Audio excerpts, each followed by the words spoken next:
My best friend sent my private journal to my girlfriend's parents to prove I was unstable, then told me he did it because he loved me and couldn't let me destroy my life. When I begged him to stop, he wiped his eyes and said, "I'm doing this because you won't help yourself." I didn't say a word. That was 6 months ago. Yesterday, he was crying in my mother's arms on my doorstep. I got a text from my girlfriend Jana a few weeks ago that made my stomach drop. She said we needed to talk about something my best friend Matthew had told her. I called her, and she sounded confused and worried. Matthew had messaged her on Instagram saying he was concerned about our relationship and shared some pretty personal stuff about my past. He told her that my last girlfriend Faith left me because I got possessive and wouldn't give her space. He also said I had trust issues because my dad left when I was younger. The thing is, my dad didn't leave us. He died of cancer 2 years ago, and Matthew was the one who held me together during that whole nightmare. He slept on my couch for weeks, making sure I ate and showered. I was completely confused why he would twist that story. My first instinct was to defend him. I told Jana that Matthew probably just remembered it wrong or was trying to help her understand me better. But Jana seemed genuinely worried about the possessiveness claim. After we hung up, I kept thinking about it and finally texted Faith, my ex, asking why we really broke up. Her response made my blood run cold. She said Matthew had messaged her months before our breakup, claiming I was already planning to propose and had picked out a ring. The truth was, I had only told Matthew I could see myself marrying her someday. Matthew had turned that casual comment into evidence that I was moving way too fast. Faith admitted this had freaked her out and made her question everything about our relationship. I started thinking about my ex before Faith and reluctantly texted her too. Same exact pattern. Matthew had contacted Mia, claiming I was still hung up on the girl before her and wasn't emotionally available. I sat in my car trying to process what was happening. Matthew wasn't just my best friend, he was like a brother to me. We met in college during orientation week and had been inseparable ever since. He was the guy who drove 4 hours to pick me up when my car broke down last year. This manipulation felt impossible to be the same person who brought me soup when I had the flu and never asked for anything in return. I printed out all the Instagram messages and drove to our usual coffee spot where Matthew was already waiting. I handed him the screenshots and he immediately admitted it was true, but his explanation made my head spin. He said he was trying to help them understand me better because I don't open up easily to people. He thought if they knew about my struggles, they would be more patient with me. The way he said it sounded so caring and concerned that for a moment I almost believed him. Part of me still wanted to believe him, but then I pressed harder asking why he lied about my dad leaving, and the real truth started coming out. Matthew admitted he had recently been diagnosed with borderline personality disorder and explained that every time I got serious with someone, he would panic that I would stop needing him as a friend. The manipulation had been gradual at first. He would plant seeds of concern in my girlfriend's minds while simultaneously giving me advice that made me second guess my own relationship instincts. When I got home, I called our mutual friend Chris to see if Matthew had ever given him relationship advice. Chris confirmed my suspicions. Matthew had warned him that his girlfriend was probably cheating because she was being secretive about her phone. This led Chris to become paranoid and controlling, which ultimately caused the exact breakup Matthew had predicted. The next day, Jana called me upset because Matthew had messaged her again. This time, he said he was worried about my mental health since our confrontation and told her I had been acting erratic and might be having a breakdown like after my dad died. I never had a breakdown after my dad died. I went to therapy and processed my grief in a healthy way with professional help that Matthew had actually helped me find. Matthew was now weaponizing my mental health journey against me and making Jana question if I was stable enough for a serious relationship. I decided to confront Matthew one more time, hoping we could work through this as friends. When I got to his apartment, I used the spare key he had given me years ago during a family emergency. Inside, I found him at his computer surrounded by printed screenshots and social media photos of me. He was typing something, and when he saw me, his face went completely pale. On his screen was a detailed message to my mother describing my concerning behavior and his worry that I was isolating myself from people who cared about me. But what made my blood freeze was seeing my own handwriting scattered across his desk, pages from my private journal that I kept locked in my bedroom dresser at my apartment. He said he had been checking on me when I wasn't home to make sure I was okay. He had been reading my most private thoughts for months. Then he showed me his phone where he had Jana's parents' contact information pulled up and a message ready to send about my supposed mental instability. His finger was hovering over the send button, and he looked at me with tears in his eyes, saying he was doing this because he loved me and couldn't let me destroy my life. I realized that Matthew had been inside my apartment countless times, reading my journal and probably going through everything I owned. Standing there looking at this person I had trusted for years, I didn't know if I was looking at someone who needed help or someone I needed to be afraid of. I grabbed my journal pages from his desk with shaking hands. Matthew stood up slowly, still holding his phone like a weapon. He wiped his tears and explained that he'd been documenting everything for my own good in case I ever needed proof of my mental state for insurance or disability claims. The way he twisted his invasion into an act of care made my skin crawl. I told him to delete the message to my mother immediately. He shook his head sadly, saying he couldn't stand by and watch me spiral. His finger moved closer to the send button, and I lunged forward to grab the phone. We struggled briefly before I managed to knock it from his hand. It clattered across the floor, and we both dove for it. I reached it first and quickly deleted the draft message, then checked his sent folder. My heart sank. He'd already sent similar messages to 3 of my coworkers earlier that day. Matthew sat back on his heels, looking genuinely hurt that I'd taken his phone. He started explaining how my behavior at work had been concerning lately, how I'd been distant and irritable. The truth was, I'd been stressed about a big project deadline, something completely normal that he was now painting as a mental health crisis. I scrolled through more of his messages and found weeks of correspondence with people in my life, each one carefully crafted to plant seeds of doubt about my stability. I stood up and headed for the door, taking my journal pages with me. Matthew followed, begging me to understand that he was trying to help. He grabbed my arm as I reached the doorway, and his grip was surprisingly strong. He said he couldn't let me leave in this state, that I might hurt myself or someone else. I yanked my arm away and told him to never contact me again. His face crumpled, and he started sobbing loudly, saying I was abandoning him just like everyone else in his life. The drive home felt surreal. My best friend of nearly a decade had been systematically destroying my relationships while pretending to support me. I kept replaying our friendship in my mind, wondering which moments were real and which were manipulation. When I got to my apartment, I immediately checked my bedroom. The lock on my dresser drawer had small scratches around the keyhole that I'd never noticed before. My stomach turned as I realized how many times he must have been in my room while I was at work or sleeping. I called a locksmith and had them come out that night to change every lock in my apartment. While waiting, I went through my phone and blocked Matthew on every platform I could think of. Then I started the difficult task of damage control. I called my boss first, explaining that Matthew was having his own mental health crisis and projecting it onto me. My boss seemed confused, but said he'd noticed I'd been doing excellent work on the project, which contradicted Matthew's claims of erratic behavior. Next, I called my mother. She was already worried because of Matthew's message, but was relieved to hear my voice sounding calm and rational. I explained the situation as simply as I could, that Matthew was struggling with his mental health and had become fixated on me. She remembered how helpful he'd been after Dad died and found it hard to believe, but she trusted me. We agreed she would block his number and let me know if he tried to contact her through other means. The locksmith arrived and changed all my locks within an hour. I gave him an extra tip and asked him to make sure the locks were the best he had. As he worked, I installed a security app on my phone that would alert me to any unusual login attempts on my accounts. I also ordered ordered a small security camera for my apartment entrance, something I never thought I'd need. Jana called while I was setting up the camera. She was crying and confused. Matthew had sent her parents a long message about my supposed instability, complete with out-of-context excerpts from my journal. Her parents were now pressuring her to break up with me for her own safety. I asked if I could come over and explain everything in person. She hesitated but agreed. I gathered all the evidence I had, the screenshots from Faith and Mia, the messages Matthew had sent to various people, and photos of the scratches on my dresser lock. I also brought my journal to show her what Matthew had taken out of context. The drive to her apartment felt like heading into battle. I knew this conversation would determine whether I lost another relationship to Matthew's manipulation. Jana let me in, and I could see she'd been crying for a while. Her laptop was open on the coffee table, showing the message Matthew had sent her parents. I sat down and started from the beginning, showing her the timeline of how Matthew had sabotaged my previous relationships. Her eyes widened as she read Faith and Mia's messages. Then I showed her my journal, pointing out how Matthew had cherry-picked sentences to make me sound unstable. For example, I'd written about feeling angry after a bad day at work, which Matthew had presented as violent tendencies. I'd written about feeling lonely after Faith left, which he'd twisted into suicidal ideation. Every normal human emotion I'd processed privately in my journal had been weaponized against me. Jana started to understand the pattern, but she was still shaken by how convincing Matthew's messages had been. I asked her to call Faith directly, and she agreed. Faith confirmed everything over speakerphone, adding details about how Matthew had contacted her multiple times with increasing urgency about my supposed instability. She said she'd eventually broken up with me not because of who I was, but because the constant warnings from Matthew had made her too anxious to continue. She apologized for not talking to me directly about it at the time. After the call, Jana was fully on my side, but we still had to deal with her parents. She called them and put them on speaker. I calmly explained the situation, acknowledging that it sounded bizarre, but providing evidence for every claim. Her father was skeptical at first, but her mother remembered meeting Matthew and noted that he'd seemed oddly possessive of me even then. They agreed to block Matthew and support whatever decision Jana made about our relationship. With Jana's trust restored, I felt a small victory, but I knew Matthew wouldn't stop. Sure enough, when I got home, there was a note taped to my door. It was from Matthew, written in shaky handwriting, saying he was worried about me and would be checking in regularly to make sure I was safe. The fact that he'd been to my apartment after I'd explicitly told him to stay away sent chills down my spine. I took a photo of the note and checked the security camera I'd just installed. The footage showed Matthew trying his old key in the lock for several minutes before realizing it had been changed. He'd stood there for almost 10 minutes, pressing his ear to the door and knocking softly while calling my name. The timestamp showed this was just an hour after our confrontation at his apartment. I decided to be proactive and went to the police station to file a report. The officer I spoke with seemed sympathetic, but explained that without threats of violence, there wasn't much they could do. He suggested I document everything and consider a restraining order if the behavior escalated. I left feeling frustrated, but determined to protect myself. Over the next few days, Matthew's attempts to contact me intensified. He created new social media accounts to message me, called from different phone numbers, and even showed up at my workplace. Each time, he presented himself as a concerned friend trying to help someone in crisis. My coworkers started to feel uncomfortable, and my boss had to ban him from the premises. The breaking point came when I found out Matthew had contacted my therapist. He'd called the office claiming to be my emergency contact and tried to get information about my sessions. Fortunately, my therapist was professional and refused to discuss anything, but she called me immediately to alert me. She also mentioned that Matthew had sounded agitated and had made several comments suggesting I was a danger to myself. I realized I needed to get ahead of this before Matthew's narrative took hold. I compiled all the evidence I had into a clear timeline and created a simple document explaining the situation. I sent this to my close friends, family, and employer, asking them to block Matthew and alert me if he tried to contact them. It felt vulnerable sharing such personal information, but it was better than letting Matthew control the narrative. Most people were supportive, but I could tell some were skeptical. The idea that someone would go to such lengths to sabotage friendships seemed too extreme to believe. Chris was particularly helpful, as he'd experienced Matthew's manipulation firsthand. He shared his own story with our friend group, which helped validate my experiences. I also decided to research borderline personality disorder to better understand what Matthew might be experiencing. While I felt sympathy for his mental health struggles, I couldn't allow his condition to excuse the harm he was causing. I learned about the intense fear of abandonment that often accompanies BPD and how it can lead to desperate attempts to maintain relationships. It helped explain Matthew's behavior, but didn't make it acceptable. The security camera footage became my lifeline over the following weeks. Matthew appeared at my door almost every night, sometimes multiple times. He would stand there for extended periods, occasionally leaving notes or small gifts. One morning I found a framed photo of us from college tucked against my door, with a message written on the back about how he missed his best friend. The handwriting was shaky, almost desperate. My workplace situation deteriorated rapidly. Despite my boss's initial support, Matthew's persistent contact was creating problems. He would call the reception desk claiming to be my doctor, my lawyer, or even my brother. When those tactics failed, he started showing up during lunch hours, approaching my coworkers in the parking lot. He would express deep concern about my mental state, showing them carefully edited excerpts from my journal. Several coworkers began avoiding me, unsure what to believe. The Human Resources Department called me in for a meeting. They had received multiple reports of concern from employees who had been approached by Matthew. While they understood my position, they explained that the disruption to the workplace was becoming untenable. They suggested I take some personal time to resolve the situation. It wasn't a suspension, they assured me, but it felt like one. Matthew's campaign was working exactly as he'd planned. I spent my forced time off documenting everything meticulously. I created spreadsheets tracking every appearance at my door, every fake social media account, every message sent to people in my life. The pattern that emerged was disturbing. Matthew's attempts followed my daily routine perfectly. He knew when I left for work, when I returned, when I went grocery shopping. He had studied my life like a subject in an experiment. My mother called one afternoon, her voice trembling. Matthew had shown up at her house again, this time with a folder of my journal entries and what he claimed were concerning text messages. He'd spent 2 hours with her, methodically going through each piece of evidence that I was spiraling. He'd even brought articles about adult children who hide mental health crises from their parents. My mother, already worried about me since my father's death, was deeply shaken. I drove to her house immediately. She was sitting at her kitchen table with Matthew's folder spread out before her. Seeing my own private thoughts laid out like evidence in a case made me feel violated in a way I couldn't articulate. I sat down and went through each item with her, explaining the context Matthew had stripped away. The violent thoughts were me processing normal workplace frustration. The suicidal ideation was me writing about missing my father. Every human emotion had been twisted into pathology. My mother listened carefully, occasionally wiping away tears. She told me that Matthew had seemed so genuinely concerned, so caring. He talked about how he'd helped me through my father's death, how he'd always been there for me. He'd positioned himself as the stable one, the caretaker, the friend who was desperately trying to save me from myself. The manipulation was so sophisticated that even I might have believed it if I hadn't lived through the truth. We spent hours going through my evidence, and slowly, my mother began to see the pattern. She remembered odd moments over the years when Matthew had seemed possessive of my time, when he'd made subtle comments about my girlfriends not being good enough for me. Things that had seemed like protective friendship now took on a different cast. By the time I left, left. She had blocked Matthew's number and promised to call the police if he showed up again. The next morning, I woke up to find my car tires slashed. There was no note, no message, but I knew. The security camera on my apartment building didn't extend to the parking area, so I had no proof. I called a tow truck and tried not to think about how this was escalating. While waiting for the tow,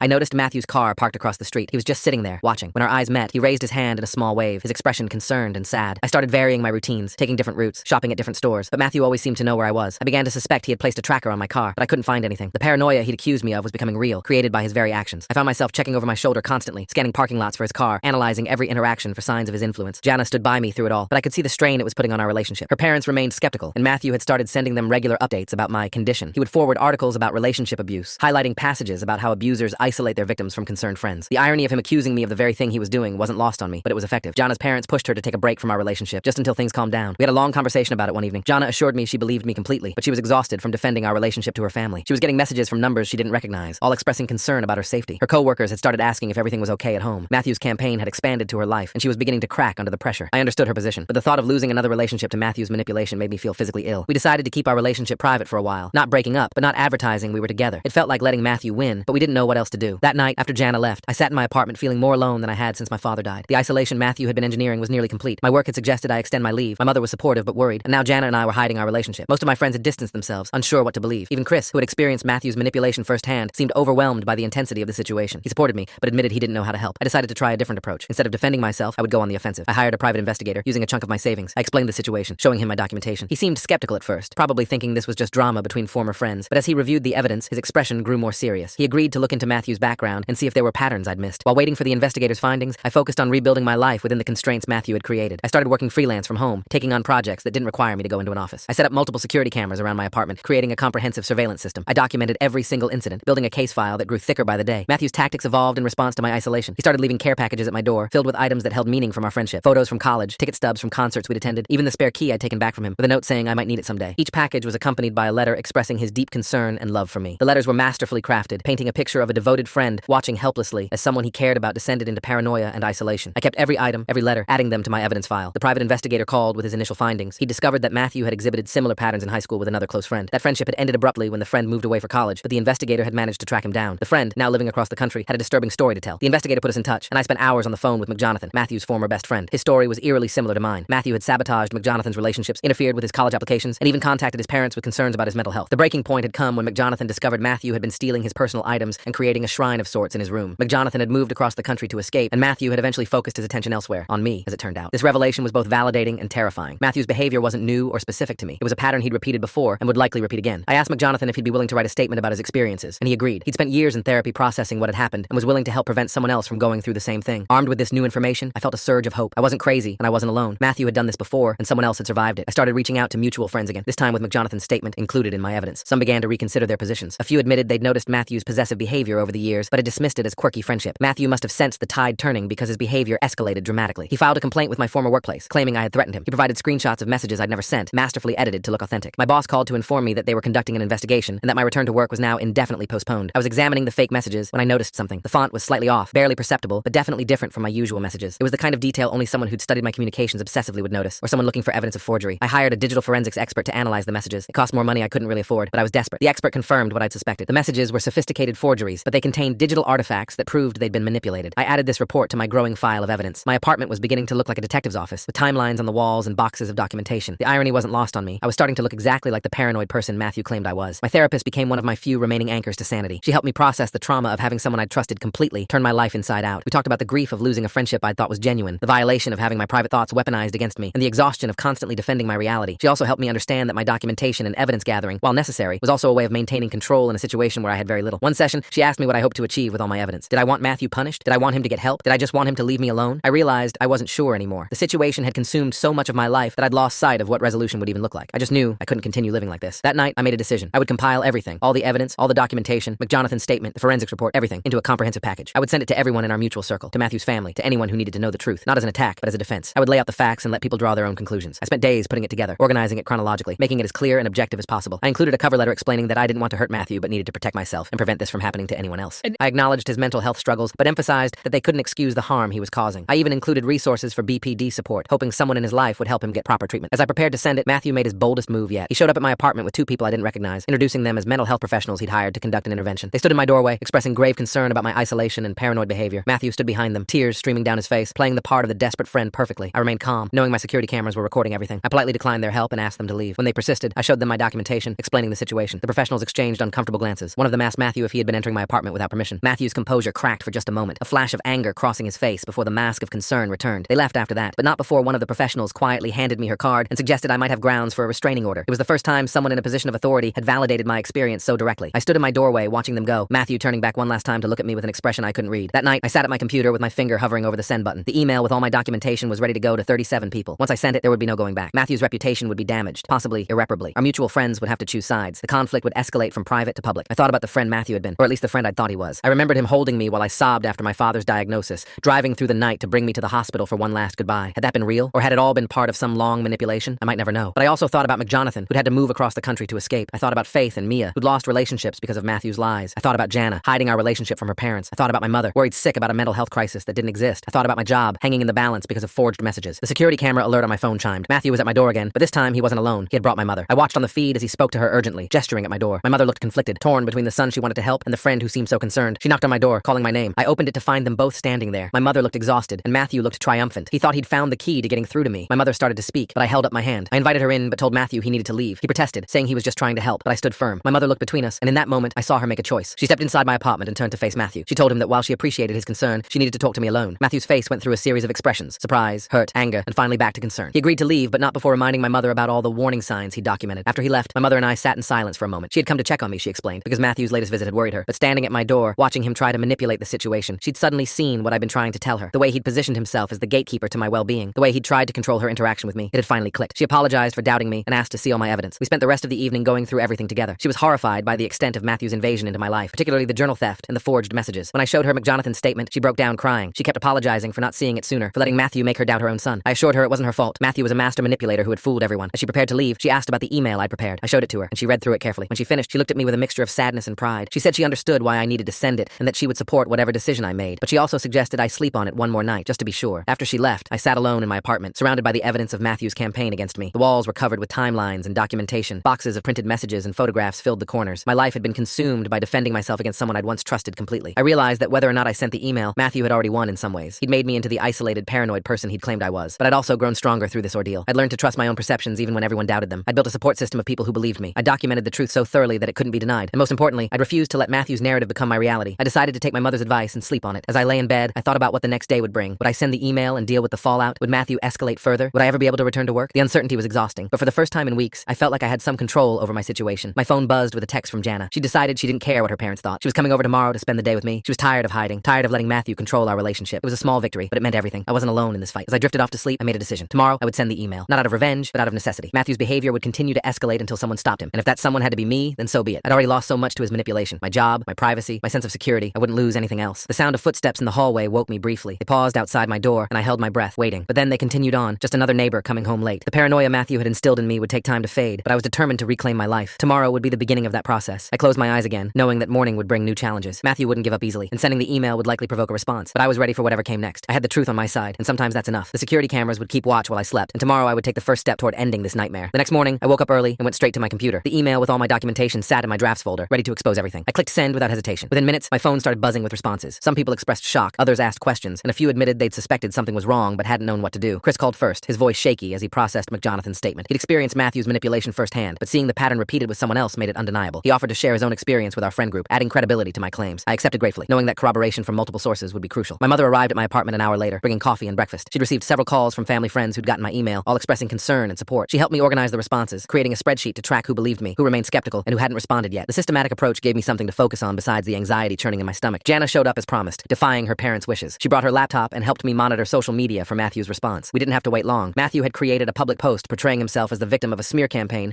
by someone experiencing severe mental health issues. He included selective screenshots from my journal, painting me as unstable and dangerous. The comment section quickly filled with people who didn't know the full story, offering him sympathy and support. I documented his post and the responses, adding them to my evidence file. Several mutual friends who'd received my email began commenting on Matthew's post, questioning his narrative and sharing their own observations of his behavior. The public nature of the conflict made me uncomfortable, but I recognized it as necessary. Matthew had been operating in shadows for too long. My former boss called that afternoon. He'd reviewed my documentation, particularly the forensics report proving the threatening messages were forged. He apologized for the suspension and offered to expedite my return to work once the situation stabilized. The Human Resources Department would need to complete their investigation, but he assured me my job would be waiting. It was the first concrete sign that the truth was breaking through Matthew's carefully constructed lies. The security camera alert chimed, showing Matthew at my door again. This time, he had brought his parents, whom I hadn't seen in years. They looked confused and upset, clearly struggling to understand why their son's best friend would spread such terrible accusations. I watched them knock repeatedly while Matthew stood behind them, his face a mask of hurt confusion. I decided to let them in, but only his parents. I opened the door and politely asked Matthew to wait outside while I spoke with them. His parents hesitated, but I showed them the security camera footage on my phone of Matthew trying to break into my apartment. Their expressions shifted from confusion to concern. They agreed to come in alone while Matthew protested loudly in the hallway. Inside, I showed them everything. The timeline of Matthew's behavior, McJonathan's statement, the forged messages, the stolen journal pages. I explained about his BPD diagnosis and how his fear of abandonment had manifested as controlling behavior. His mother broke down crying, admitting they'd noticed troubling patterns in his friendships growing up, but had hoped he'd outgrow them. His father sat in stunned silence, occasionally asking clarifying questions. They stayed for 2 hours, going through all the evidence methodically. By the end, they understood the severity of the situation. His mother asked for copies of everything, saying they would try to get Matthew into intensive therapy. His father apologized repeatedly for what their son had put me through. They left with heavy hearts, but promised to intervene. Matthew was waiting in the hallway when they emerged. I watched through my security camera as his parents confronted him. His mother held up the printed evidence while his father spoke firmly. Matthew's composure crumbled completely. He began sobbing and shouting, denying everything despite the overwhelming proof. His parents eventually led him away, his mother's arm around his shoulders, while his father carried the box of documentation. Over the next few days, the response to my email continued. Matthew's carefully built narrative began collapsing as more people examined the evidence. Several co-workers apologized for believing his lies and avoiding me. Friends who distanced themselves reached out to reconnect. Even some skeptics admitted that the forensics report and McJonathan's statement were impossible to dismiss. Matthew's social media activity exploded. He posted increasingly frantic messages claiming I'd hacked his accounts, forged evidence, and turned everyone against him. Each post became more unhinged than the last, inadvertently confirming the very instability he'd tried to project onto me. People who'd initially sympathized with him